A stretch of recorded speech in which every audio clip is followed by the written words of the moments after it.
Copyright disclaimer under Section 107 of the Copyright Act 1976. Allowance is made for fair use for purposes such as criticism, comment, news reporting, scholarship, and research. Fair use is a use permitted by copyright statute that might otherwise be infringing. Non-profit, educational, or personal use tips the balance in favor of fair use. Rehana और रवि की शादी के वक्त रवि के पास कुछ नहीं था। रेहाना, तुमने मुझसे शादी करके एहसान किया है। मुझसे ज्यादा तो तुम कमाती हो। अरे तो क्या हुआ, एक दिन आएगा रवि कि तुम खूब पैसा कमाओगी। मुझे तुम पर पूरा विश्वास है। रवि और रेहाना खुद को स्टैंड करने के लिए पूरी मेहनत करते। रेहाना, मैं नौकरी नहीं करना चाहता हूँ। तो कोई बात नहीं, मैं नौकरी करके घर चलाती हूँ, तुम बिजनेस सेट करने की कोशिश करो। एक दिन रेहाना, तुम जानती हो, मैंने जो विज्ञापन बनाने वाली कंपनी खोली थी ना, उससे बड़ी ब्रांड का ऑफर आया है। अब हम लोगों के दिन प्यारे न्यारे हो गए हैं। मैं जानती थी रवि कि एक दिन तुम सेटल हो जाओगे। रवि का काम अच्छा चल जाता है। एक दिन वो रेहाना से कहता है, रेहाना, अब हम लोगों का बच्चा भी हो गया है। बहुत छोटा है वो, उसका ख्याल कैसे रखेंगे हम? कैसे क्या, मैं गांव से माँ को लेकर आ जाती हूँ। नौकरी से हाफ डे ले लिया करूंगी। अभी तो वो छोटा है, स्कूल जाने तक मैं मैनेज कर लूंगी।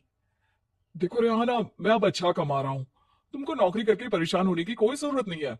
अरे कैसी बात कर रहे हैं, मैं अपनी लगी लगाई नौकरी कैसे छोड़ दूं? और मैंने तो सुना है हम लोगों को कुछ ही महीनों में सरकारी नौकरी मिल जाएगी। सरकारी नौकरी में कितना कमा लूंगी? उतने में तो मैं ड्राइवर रख लूंगा।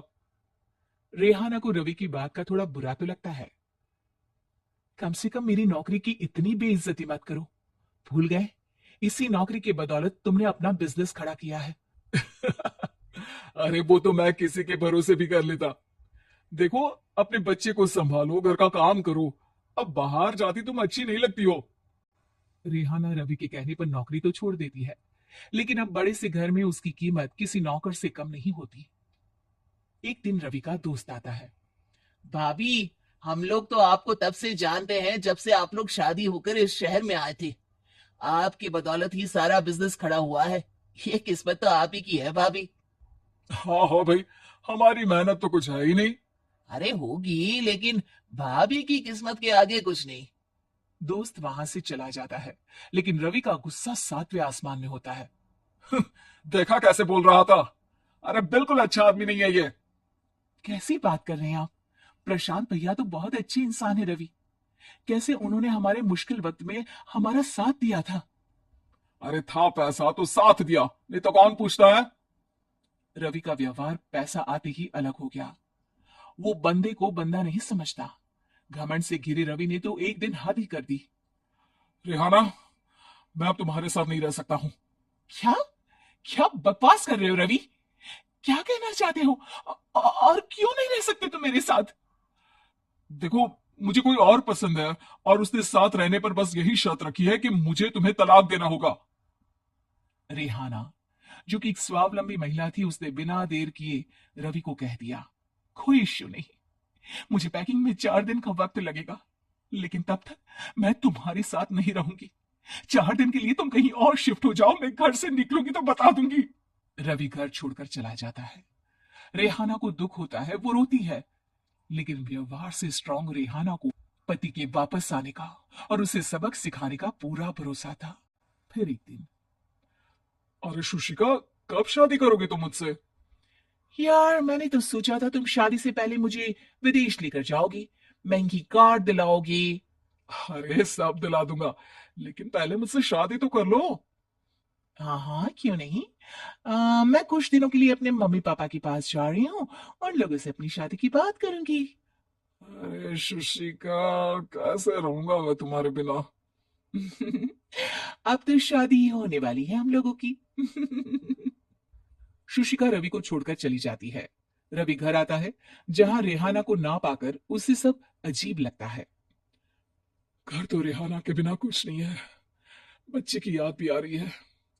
चलो एक वीडियो कॉल कर लेता हूँ। रवि रेहाना को वीडियो कॉल करता है, लेकिन रेहाना फोन नहीं उठाती। रात को सोते वक्त मन कर रहा है मुन्ने को गले लगा लूं। चलो कोई ना, शुशिका से शादी के बाद मेरे और भी बच्चे होंगे। अगले दिन रवि ऑफिस जाता है, जहां टीना खड़ी होती है। सर, आपने अपने नए ऐड के लिए मॉडल की रिक्वायरमेंट डाली थी ना, मैं उसी के लिए आई हूँ। रवि टीना को देखकर खुश हो जाता है। अब शादी हो गई है तुम्हारी? नहीं सर, बस अच्छा सा हैंडसम और अमीर लड़का दिख रहे हैं मेरे मम्मी पापा। रवि के दिमाग से तो टीना को देखकर शुशिका का ख्याल भी खत्म हो जाता है। अरे यार, ये लड़की मिल जाए, कितनी सुंदर है। शुशिका तो इसके आगे कुछ नहीं है।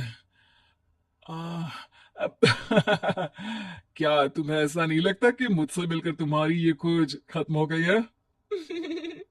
आप ना, आप तो 2 बच्चों की पापा लग रहे हैं। अरे नहीं नहीं, मेरी शादी तो हुई थी, लेकिन बीवी को किसी और से प्यार था, मुझे छोड़कर चली गई। खैर, टीना की दोस्ती रवि से हो जाती है, लेकिन 1 महीने बाद शुशिका रवि के पास वापस आती है। मेरे मम्मी पापा तुमसे मिलना चाहते हैं, लेकिन उन लोगों को ये मत बताना कि तुम पहले से शादीशुदा हो, और हाँ, शादी से पहले अपनी सारी प्रॉपर्टी तुमको मेरे नाम करनी होगी। अरे पागल, अब मैं तुमसे शादी ही नहीं करना चाहता। भला ऐसी लालची औरत से कौन शादी करेगा? तभी वहां टीना आ जाती है। रवि, ये पागल सी औरत कौन है? देखो, तुमने ही कह दिया ना पागल, तो पागल ही है। पता नहीं कौन है, कह रही है शादी कर लो, लेकिन शादी से पहले अपनी सारी प्रॉपर्टी मेरे नाम कर दो। बोल तो सही रही है। वैसे तुम जानती हो, मेरी एक सहेली है, उसके पति ने उसे पैसा आते ही छोड़ दिया, जबकि उसको खड़ा करने वाली ही मेरी सहेली थी। और मुझे भी भरोसा नहीं है। अगर मैं भी तुमसे शादी करूंगी तो तभी, जब तुम मेरे नाम अपनी सारी प्रॉपर्टी कर दोगी। अरे हाँ हाँ, क्यों नहीं, बिल्कुल कर दूंगा। रवि और टीना की शादी की तारीख तय हो जाती है। वो अपनी सारी प्रॉपर्टी के कागज लेकर शादी वाली जगह पर पहुंचता है, लेकिन वहां टीना आती नहीं।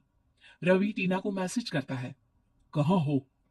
सॉरी, मैं तुमसे शादी नहीं कर सकती, मुझे तुमसे भी ज्यादा पैसे वाला मिल गया। रवि को गुस्सा आ जाता है। वो गुस्से से सारा डेकोरेशन तोड़ रहा होता है कि वहां रेहाना आ जाती है। सर, क्या हो गया? क्या डेकोरेशन पसंद नहीं आई आपको? तुम तुम यहाँ क्या कर रही हो? मैं यहाँ के डेकोरेटर हूँ। क्या आपको पसंद नहीं आई यहाँ की सजावट? रवि दौड़कर रेहाना के गले लग जाता है। मुझे माफ कर दो रेहाना। रवि रेहाना के गले लग जाता है और रेहाना टीना को थैंक्स का मैसेज करती है।